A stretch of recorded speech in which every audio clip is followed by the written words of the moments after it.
have a presentation by Nelly Zembe. And Nelly is a passionate youth development advocate and practitioner. She coordinates the after-school program of Afrika Tikkun and has been directly involved in Afrika Tikkun's COVID-19 response to the communities that they serve. She is also a doctoral candidate with the Department of Sociology and the Center for Social Development in Africa at the University of Johannesburg. Her research focuses on the role of after-school programs in facilitating school-to-work transitions. Thank you very much, Nelly. Over to you. Stephen. Thank you very much to the presentation from Prof. Malusi that just that highlighted the importance of the gender differences that the youth experience, as well as Dr. Gibson's presentation also highlighting what happens there with employment and the different sector. Share my screen to just show with a brief presentation.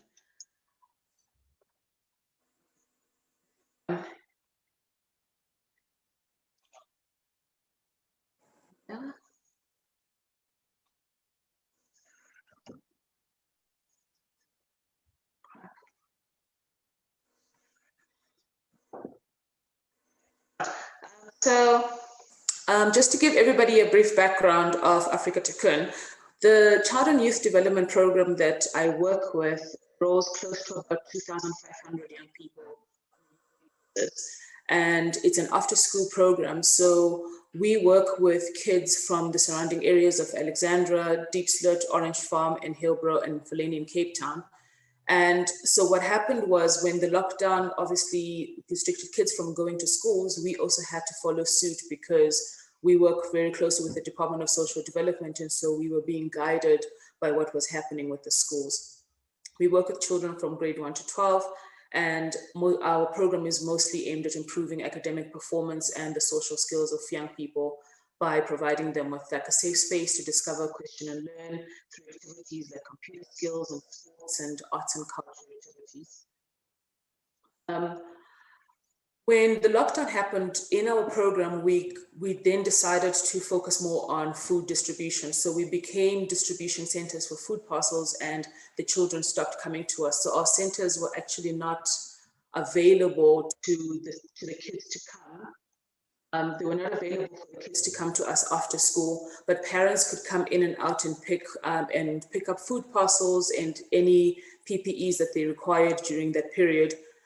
What we did take for granted during that time is that the kids were being supported academically by the schools. We just assumed that we took it for granted that that was happening. Close to May, June, I think right in the middle of level 5 and level 4, we started to receive a lot of requests from the parents with regards to how we were supporting the children in these communities that we serve. So we ran phone interviews with, we targeted all of our caregivers, which is 2,416, if I'm not mistaken. But obviously, because of different things that had happened to different families, relocating, people changing their phones, we were only able to reach 66% of that sample. From these interviews, we aimed to just establish what requirements the families had from us. How could we best assist them without duplicating efforts from the schools and from the other organizations that were doing similar work? We conducted these interviews primarily with caregivers because of age restrictions with speaking to children directly, obviously. So we only spoke to the children with consent from the parents. And our results shockingly actually showed us that on top of all of the economic challenges that parents were experiencing with losing jobs or just having their jobs suspended, there was a general lack of access to educational material and also a lot of exposure to violence that we had not anticipated to be something that we would need to provide support for during this period. I also thought that most of our results would be leaning towards grade 12s, who would be the only ones. Let me just show my screen properly. Sorry. I'm not really sure why there's a curtain here. Sorry. Oh God. Okay, so you see here that we had quite a good sample of of the children being represented in the phone interviews that we did, we had assumed that most of the high scholars would be the people that would be concerned about access to educational material and other social services from us. But there was like a good sample from grade 1 all the way to learners with disabilities. Everybody was able to give us an indication of what their challenges were and how they were managing with regards to accessing education and other social resources. From this brief research that we did, mainly just to find out how we could best position ourselves in these communities, we found 41% of the parents were requesting for educational support.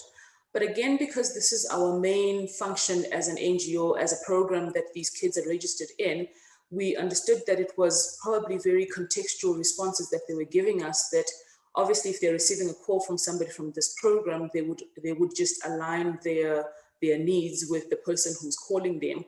So we are aware that some of these responses may have been subjective, but nevertheless, 40% of them said they were absolutely not able to support their children, either by not having capacity as parents or just not having access to the resources or not knowing what exactly it was that was needed of them as parents or siblings and aunts, and especially because the majority of the children are taken care of by grandparents who were just saying they were absolutely unable to actually provide this support. We had also a number of families who were coming forward to report increased incidences of violence in the home. And these are just some of the quotes here of these parents who were just requesting for help to say, even though they are experiencing issues with not having access to their income streams, and the children not going to school, what has happened with everybody being in the home is that there's increased incidences of violence, especially coupled with drinking and people's frustrations, people just not being able to manage their frustrations.